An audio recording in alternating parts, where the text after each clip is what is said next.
Halo teman-teman semua, kembali lagi di Bisa Trading bersama saya Yoga dan di video kali ini kita akan bahas mengenai pergerakan XAU USD di tanggal 6 April 2026 setelah data non-farm payroll rilis. Ya, jadi teman-teman, di minggu kemarin data ketenagakerjaan Amerika rilis ya di hari Jumat saat market libur dan kita bisa lihat di sini ya data non-farm payroll yang dirilis itu di atas dari ekspektasi dan bulan lalu ya. Itu sekitar 178.000 untuk non-farm payroll-nya dan untuk unemployment rate-nya itu turun ke 4,3%, menandakan ya bahwa pasar ketenagakerjaan Amerika itu sedang menguat teman-teman. Yang ini bisa memberikan ya indikasi untuk bullish momentum di DXY atau US Dollar Index. Dan kalau kita lihat sekarang US Dollar Index itu berada di area resistance teman-teman ya. Yang dimana area resistance ini perlu kita hati-hati ya atau perlu kita pantau teman-teman sebagai continuation bullish-nya.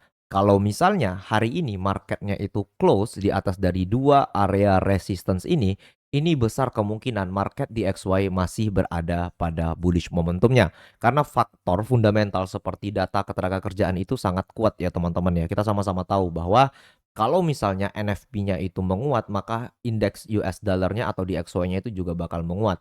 Seperti itu. Tetapi market saat ini berada di area resistance. So, kita sebagai trader retail wajib hati-hati teman-teman ya. Wajib banget kita lihat market di hari ini seperti apa. Karena kalau kita lihat juga di economic calendar teman-teman, di minggu ini ya dan hari ini teman-teman ya beberapa bank sentral itu masih libur ya seperti Bank of England ya dan juga bank sentral dari Australia serta China ya juga sedang libur teman-teman, yang dimana market bakalan slow volume di Asia ke London session-nya. Ya, jadi untuk hari ini ya kita perlu hati-hati banget sih. Menurut saya pribadi ya teman-teman ya. Ini menurut saya pribadi market di hari ini bakalan slow banget untuk XAU USD ya. Dan teman-teman bisa lihat market di hari Senin ini opennya itu gap bearish ya. Yang ini menandakan bahwa dolar itu masih menguat teman-teman karena data non-farm payroll yang tinggi ya. Dan kita bisa lihat ya bearish momentum ini disertai dengan gap ya, berarti tekanan bearishnya itu tinggi sebenarnya ya. Lalu apakah kita bisa sell sekarang? Ya, jawabannya adalah tetap harus kita tunggu teman-teman.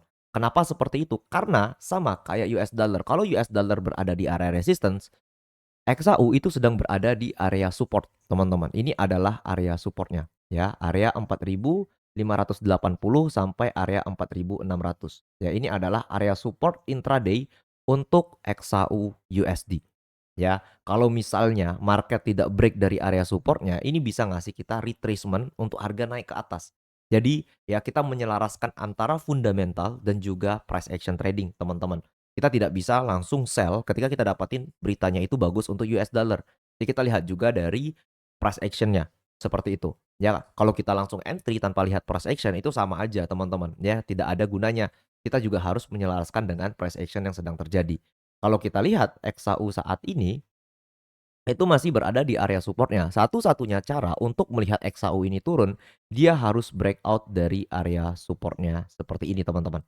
Ya, cukup jelas ya teman-teman ya, sebelum ini terjadi maka kecil kemungkinan untuk XAU turun ya. Dan saya lebih tunggu pola market seperti ini. Atau misalnya ya kita bisa lihat nanti di lower time frame, kita bisa gunain M15 teman-teman. Ini adalah open market hari ini ya, ini adalah bearish open market hari ini. Kita bisa gunakan area ini sebagai area untuk mencari konfirmasi untuk sell siang nanti ya. Nah, ya.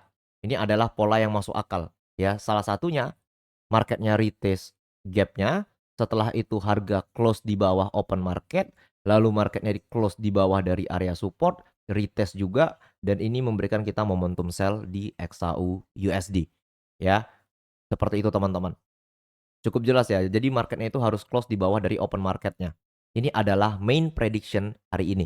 Lalu bagaimana kalau misalnya marketnya itu gagal breakout dari area support ini ya dan dia break dari area open marketnya ya. Jadi kalau kita gunakan candle teori teman-teman, kalau kita gunakan teori candlestick di daily time frame, ini kan open market ya. Nah, ini open market teman-teman. Kalau misalnya open marketnya ini di-break nanti siang, ini bisa kasih kita momentum bullish ke atas, ya. Targetnya kemana? Targetnya itu bisa ke area sini teman-teman, ya, kedua area ini. Pertama itu adalah area sini, ya, terus yang kedua itu ada area sini, ya. Secara higher time frame saya sebenarnya masih cari sell momentumnya guys, ya saya masih nunggu sell momentum di 2 area ini. Karena apa? Karena inflasi di Amerika itu sedang tinggi teman-teman, ya. Inflasi di Amerika itu sedang tinggi, terus juga US dollar menguat karena pasar ketenaga kerjaan positif. Jadi kalau misalnya ini di-break, teman-teman bisa manfaatkan short term ya, bullish momentumnya sampai sini, sebelum teman-teman lanjut sell lagi, ya. Atau nanti lebih tinggi ya ke area FOMC-nya ya di 4.840-an. Seperti itu. Ya, jadi ini untuk jangka panjangnya. Kalau misalnya nanti siang marketnya itu break dari open marketnya, ya. Dan kalau misalnya marketnya nggak break dari open marketnya, kita akan gunakan pola seperti tadi teman-teman. Ya, kita akan lihat di M15-nya, ya, market itu nggak break dari open market sini, ya, dia bakal retest dulu, ya, dia bakal main-main dulu di sini teman-teman, ya. Break dari area supportnya, ya close di bawah dari open marketnya dan ini kasih kita momentum sell. Ya, kalau kita manfaatkan data fundamental saat ini, sebenarnya arah dari XAU ini masih turun teman-teman, ya. Tetapi kita tetap respect terhadap harga, ya. Tetapi kita tetap fokus terhadap yang namanya adaptasi. Ada momentum di mana main prediction kita atau prediksi utama kita itu salah. Ketika prediksi utamanya itu salah, apa yang harus kita lakukan? Ya, kita harus adaptasi teman-teman, ya. Kita harus punya adaptasi, kita harus punya plan B. Ya, setidaknya point of view kita di market atau pandangan kita di market itu masih sama. Kalau saya dari kemarin, dari minggu kemarin saya masih sampaikan bahwa XAU itu ada kemungkinan untuk turun. Jadi saya bakal aiming, saya bakal targetkan untuk sell di high teman-teman, ya. Atau misalnya sell saat breakout, seperti itu, ya. Supaya apa? Supaya saya bisa dapatin profit yang lebih besar karena market XAU saat ini itu masih turun, ya. Faktor mempengaruhinya itu banyak banget teman-teman seperti ekspektasi mengenai pemotongan suku bunga yang turun, terus juga inflasi di Amerika menguat, ditambah lagi data ketenagakerjaan Amerika juga kuat teman-teman. Ya, 3 faktor ini memberikan kita indikasi bahwa XAU masih berada pada bearish momentumnya kalau kita gunakan fundamental dari data ekonomi Amerika dan juga korelasi antara XAU dengan DXY. Seperti itu, ya. Kalau misalnya nanti open marketnya ini tidak di-break, teman-teman, ya open marketnya ini tidak di-break, mungkin pola market seperti ini bisa tercipta. Tapi kalau di-break kita bakal aiming sell lebih tinggi, ya. Dan kalau teman-teman mau cari buy pun, buy-nya itu short term sampai area supply atau area resistance key level selanjutnya. Seperti itu, ya. Tetap hati-hati teman-teman, ya karena apa? Karena market saat ini itu berada pada ketidakpastian, ya.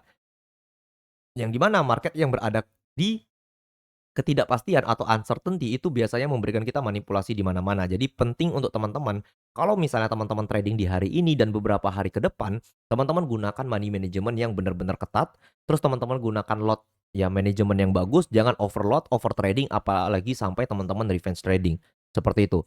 Karena sejatinya teman-teman, kalau teman-teman revenge trading di market, ya teman-teman bakalan habis terus sama market. Seperti itu. Yang bisa kita kontrol hanyalah money management kita. Masalah hasil itu kita hanya bisa prediksikan teman-teman. Kita gunain berbagai macam indikator ya baik itu dari data ekonomi, ya kita gunakan juga price action trading, kita lihat juga dari pola marketnya. Semua itu hanya kita bisa prediksikan saja ya. Masalah hasil itu kembali lagi ke market teman-teman. Makanya pentingnya teman-teman untuk menggunakan yang namanya stop loss dan juga money management yang benar teman-teman. Seperti itu. Ya, jadi kalau untuk kalian yang mau dapetin ebook gratis, ya kita sudah ada ebook gratis mengenai price action trading di komunitas kita teman-teman di Telegram. Linknya ada di deskripsi video ini. Dan untuk teman-teman juga yang belum punya broker trading, kita punya rekomendasi broker yang sudah ada 22 tahun di Indonesia dan sudah diawasi oleh Badan Pengawas Perdagangan Berjangka Komoditi Indonesia atau Bapepti teman-teman. Seperti itu. Oke, cukup jelas teman-teman ya untuk hari ini. Kita bakalan lebih hati-hati karena ada 2 area ya yang perlu kita waspadai untuk saat ini ya. Kalau misalnya marketnya tidak break dari support yang di sini teman-teman, ya. Kalau misalnya market tidak break dari support yang di sini, dia bakal retest ya ke area sini teman-teman, ini adalah open market. Nah, kita bakal sabar tunggu di open marketnya ini apakah nanti marketnya close di bawah. Ya kalau misalnya close di bawah dan close breakout seperti ini, teman-teman bisa coba cari sell momentumnya, seperti itu. Oke? Cukup jelas teman-teman ya, tapi kalau misalnya open market-nya di-break gimana Bang? Kalau misal open market-nya di-break, kalian tinggal adaptasi aja ya. Targetnya ke mana? Targetnya bisa ke sini guys, ya. Di sini ada area ya, resistance, seperti itu teman-teman. Ya, ini ada area resistance. Nah, ya, dan kalian bisa cari apakah di sini nanti ada yang namanya bearish momentum, seperti itu. Atau nanti lebih tinggi ya, itu di sini teman-teman, ya. Kalau lebih tingginya itu di sini. Jadi kita punya 2 area sell on high di XAU USD saat ini teman-teman. Kalau misalnya marketnya itu break dari open marketnya ya. Ini target short term buy-nya ya, ke sini atau nanti ke atas sini ya, sebelum kita cari sell momentum lanjutannya. Cukup jelas ya teman-teman ya. Jadi untuk teman-teman yang trading hari ini ya, teman-teman wajib gunakan money management juga, gunakan stop loss, lot-nya itu diperbaiki lagi teman-teman ya, jangan overload. Dan saya juga disclaimer ya, ini hanya analisa saya pribadi. Jadi pentingnya untuk teman-teman ya melakukan riset ulang, do your own research ya, di your teman-teman ya, dan disclaimer juga. Dan kalau teman-teman mau dapatin informasi yang lebih up to date dan teman-teman mau dapetin edukasi yang lebih banyak, teman-teman boleh masuk komunitas kita lengkap dengan ebook gratisnya. Sampai jumpa di video berikutnya. Bye bye.